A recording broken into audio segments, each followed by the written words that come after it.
This piece, I feel like this is a signature piece for me. It's also a piece that's, for me, very important. Carries a message within it, and there's a story behind it. And though many of you have probably heard me tell this story before over the years, it's always worth telling. It's partly worth telling because there are new people who've never heard me play before and have never heard this story. And the story goes back to 1988 and the 26th of January. And in Australia, the 26th of January is known as Australia Day by the majority.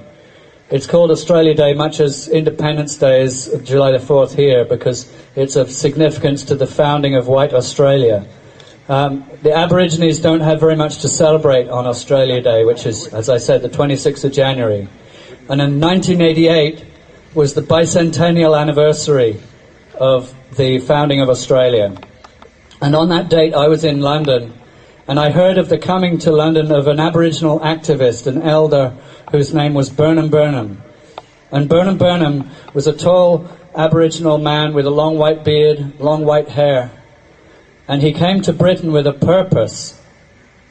And as I heard about it, my friends and I gathered a large group of media together, and we met with Burnham Burnham on the White Cliffs of Dover at dawn on the 26th of January. And Burnham Burnham, and this is England I'm talking about, it's not Yosemite, it's England at dawn in January. It's bloody freezing. At dawn, outdoors, on the White Cliffs of Dover, Burnham Burnham stood dressed just as you saw Lewis Burns dressed before me, except that Burnham Burnham was not quite as well covered. He just had a small red loincloth and white body paint. And Burnham Burnham stood there, and he planted the flag of the Aboriginal land rights movement on the White Cliffs of Dover, and he claimed Britain for the Australian Aboriginal people. Yes, he did. And as far as I know, they still own it. No, this is how it's done. You must know. You go, you put your flag. America does it all the time. You put your flag there and... It's happening.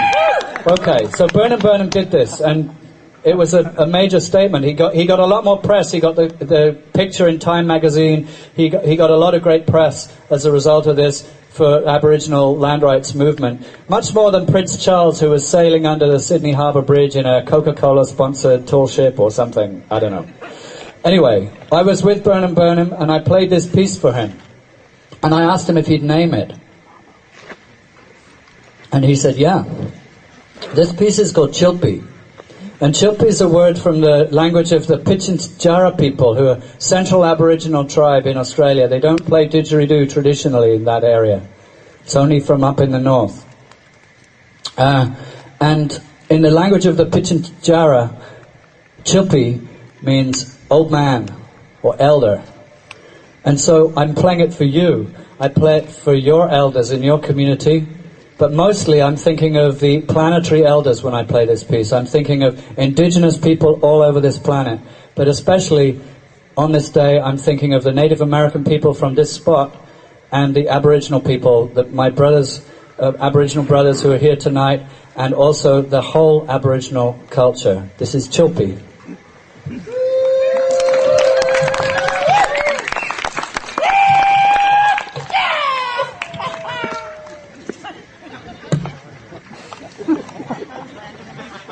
My mom.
Thank you very much. Good night.